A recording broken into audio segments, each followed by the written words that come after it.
So you're getting ready to enroll your kid in an Iowa public school. And let's be honest, you're probably feeling a mix of wild excitement and, well, a little bit of dread.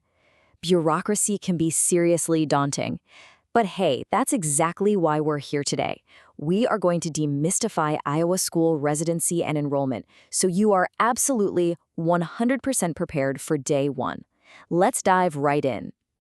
Okay, here's our roadmap for this explainer. We've got 6 sections. Section 1, the core residency role. Section 2, acceptable proof of residency. Section 3, what schools cannot require. Section 4, temporary housing and exceptions. Section 5, understanding open enrollment. And finally, Section 6, practical tips for parents. You know, starting school is this massive milestone. But before you can even think about picking out a cool backpack or meeting the new teacher, we have to tackle one fundamental question. Where does your child belong? Finding your exact district boundary is literally the very first bureaucratic hurdle you've got to clear. In Iowa, a student generally has to live in a specific school district to enroll there without paying tuition. Sounds super simple, right? Well, it's kind of like a giant puzzle, and the details matter a whole lot depending on your family's unique setup. All right, let's get into Section 1, the core residency rule. The absolutely crucial takeaway here is that residency is tied strictly to where your child physically sleeps and lives full-time. It's all based on your family's actual day-to-day living situation. It's not where you work, because let's face it, kids aren't usually sleeping under your office desk, and it's not where a grandparent lives. It's certainly not just the district you wish you could get into. If your kid lives full-time in one district, boom, they're usually a resident there. Now, if a child splits their time between homes or lives with another adult, the district might take a closer look. The arrangement has to be based on a genuine, real-life home situation, not just some clever workaround to get into a specific school. Moving right along to Section 2, acceptable proof of residency.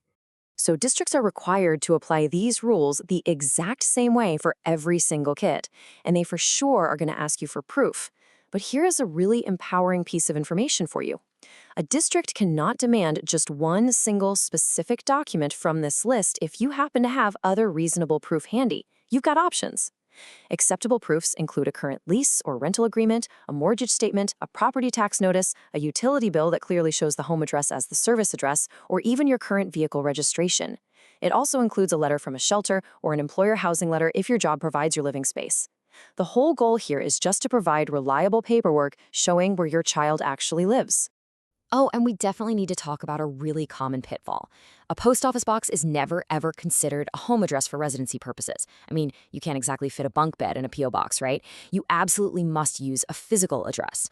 Now, if your family happens to have more than one address, the district might look at the address you consider your main residence for tax purposes. Just remember, the district has to apply their process consistently to everyone. They can't use this rule to build unfair barriers against your family. Okay, let's look at Section 3, what schools cannot require. First and foremost, and this is a big one, a district absolutely may not ask about a child's or parent's citizenship or immigration status to establish residency. That information is entirely off limits for this process. Plus, while a school might choose to accept a parent's state-issued ID or driver's license as proof, they cannot mandate it in a way that would unlawfully block your kid from enrolling. Second, schools cannot make Social Security numbers mandatory for enrollment. Providing a Social Security number is simply not a prerequisite to getting an education in Iowa. This rule exists to make sure that the basic, everyday step of verifying residency doesn't suddenly snowball into a massive barrier to access. And finally, while proving your child's age is for sure necessary, a school cannot require a birth certificate as the one and only acceptable document. So actually, if you don't have a birth certificate handy, don't panic. The district legally must work with you to accept other valid forms of age verification. Let's shift gears to Section 4, temporary housing and exceptions. We all know life doesn't always fit neatly into a 12-month lease or a utility bill, and the law actually recognizes that. If your family is living in a shelter, crashing temporarily with friends or relatives, or dealing with some kind of emergency, districts are legally required to evaluate your situation fairly and accept alternative documentation. They absolutely cannot deny a homeless child enrollment, no way, even if that child is undocumented or missing standard paperwork. Also, military families have special protections under the Interstate Compact for the Education of Military Children. This gives exceptions for kids moving to Iowa because of a parent's deployment. Basically, if any of this sounds like your situation, just reach out to the district early on so they can help you out with the right supportive rules. Next up, Section 5, Understanding Open Enrollment. Now, open enrollment is a totally different ballgame. It's a distinct legal process that allows a parent who lives in one Iowa district to formally apply for their child to attend school in a completely different Iowa district. It can be an amazing choice if you're hunting for a specific academic program, a different environment, or a district that just hits the nail on the head for your child's unique needs. But keep in mind, because this is a transfer process, you definitely cannot assume it works the same way as regular, run-of-the-mill enrollment. So, what's the big difference? Well, a resident student automatically gets to attend a school simply based on where they physically live. An open-enrolled student, on the other hand, is attending through an approved transfer application. Open enrollment comes with its own entirely separate set of rules and some really strict deadlines. If you don't live in a district, you generally can't just walk through the front doors and enroll as a resident. You've got to go through the proper open enrollment channels and actually get officially approved. All right, we've made it to Section 6, Practical Tips for Parents. Before you run off to grab those residency documents, just a quick reminder that the whole shebang of standard rules still applies. In Iowa, kids are generally considered school age from 5 through 21. If you're enrolling for kindergarten or first grade, keep an eye on those September 15th age cutoffs. And naturally, schools are going to need proof of immunizations or a valid medical or religious exemption before your child's enrollment is totally locked in. Okay, here's your Day 1 survival kit. Step 1, gather your documents early. Honestly, try to pull together more than one residency document if you can, just to be safe. Step 2, confirm the district boundary.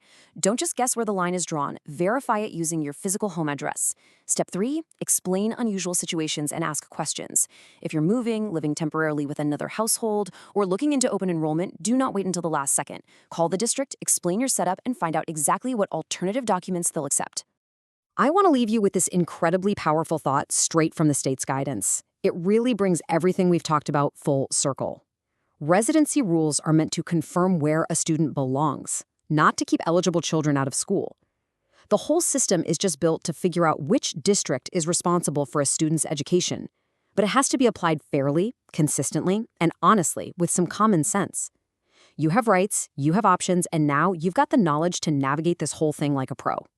So as you gather up those utility bills and double-check those maps, ask yourself, what kind of educational environment are you ultimately hoping to unlock for your child this year? Thanks so much for joining me on this explainer.